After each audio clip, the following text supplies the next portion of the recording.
90 बरस के ज़ईफ़ आदमी के पास कोई पैसा नहीं था। मालिक मकान को 5 महीने से किराया भी नहीं दे पाया था। एक दिन मालिक मकान तैश में किराया वसूली करने आया। बुजुर्ग आदमी का सामान घर से बाहर फेंक दिया। सामान भी क्या था? एक चारपाई, एक प्लास्टिक की बाल्टी और चंद पुराने बर्तन। पीराना साली में मुब्तला शख्स बेचारगी की भरपूर तस्वीर बने फुटपाथ पर बैठा था।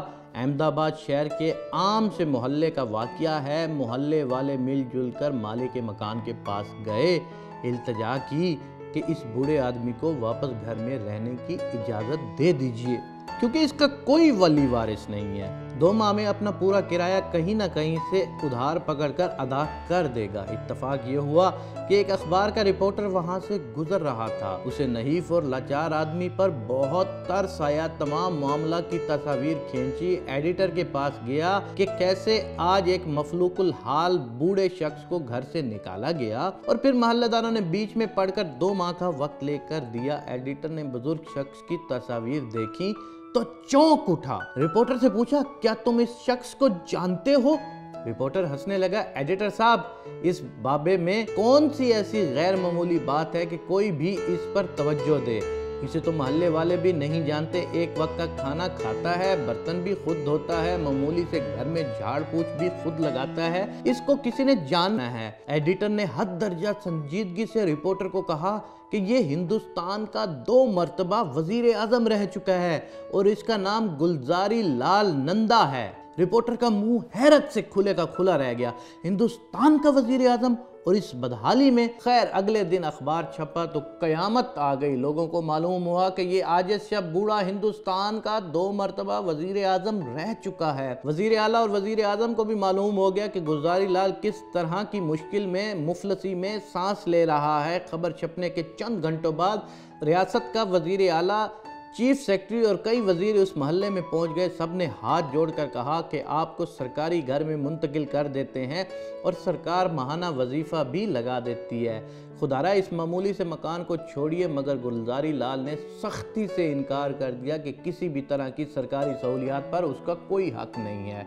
वो यहीं इसी क्वार्टर में रहेगा। गुलजारी लाल की चंद रिश्तेदारों ने मिन्नत समाजत करके बहरहाल इस बात पर आमादा कर लिया कि हर माह 500 रुपये वजीफ़ा कबूल कर ले। साबका वजीर आजम ने हद दर्जा मुश्किल के बाद ये पैसे वसूल करने पर आमादगी जाहिर की। अब इस कलील सी रकम पर किराया, खाना पीना शुरू हो गया।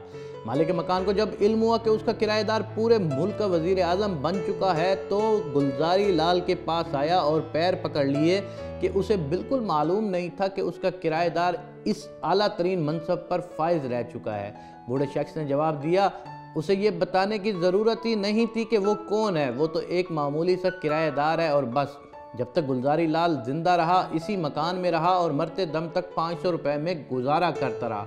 गुलजारी लाल हैरत अंगेज किरदार का इंसान था। सियालकोट में जुलाई 1898 में पैदा हुआ और जनवरी 1998 में अहमदाबाद में फोत हो गया। जवाहरलाल नेहरू के इंतकाल के बाद 1964 में वजीर आजम रहा और 1966 में लाल बहादुर शास्त्री के इंतकाल के बाद भी इस बुलंद पाया मनसब पर फायज रहा। बुनियादी तौर पर FC कॉलेज लाहौर से इक्तसादियात की तालीम हासिल करता रहा। दरअसल वो इक्तसादियात का उस्ताद था।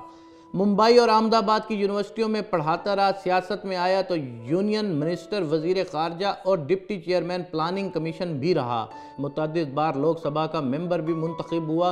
गुलजारी लाल का फलसफा था कि ज़िंदगी को बहुत सादा गुजारना चाहिए। किसी शान और शौकत के बगैर इंतहाई कलील रकम में खुश रहना ही असल इम्तहान है। वैसे गुलजारी लाल सादगी में रहने की जो मिसाल कायम कर गया है, उसके लिए हद दर्जा मजबूत किरदार की ज़रूरत है। 99 साल की उम्र में फोत होते वक्त उसके पास किसी किस्म की जायदाद थी, ना कोई बैंक बैलेंस था और ना ही कोई जाती घर था। बस एक इज्जत और एहतराम का वो खजाना था जो अमीर से अमीर लोगों के पास भी नहीं होता। ये भी हकीकत है कि हिंदुस्तान में सियासत में हर दर्जा करप्शन है, मगर इसके बावजूद हमें बारहा गुलजारी लाल जैसे किरदार मिल ही जाते हैं। इंडिया में कितने ऐसे बुलंद सतह के सियासतदान मौजूद हैं जिनके असास से कुछ भी नहीं है, मगर इस सतह की सादगी की अमली मिसाल हमारे यहाँ ढूंढना तकरीबन नामुमकिन है।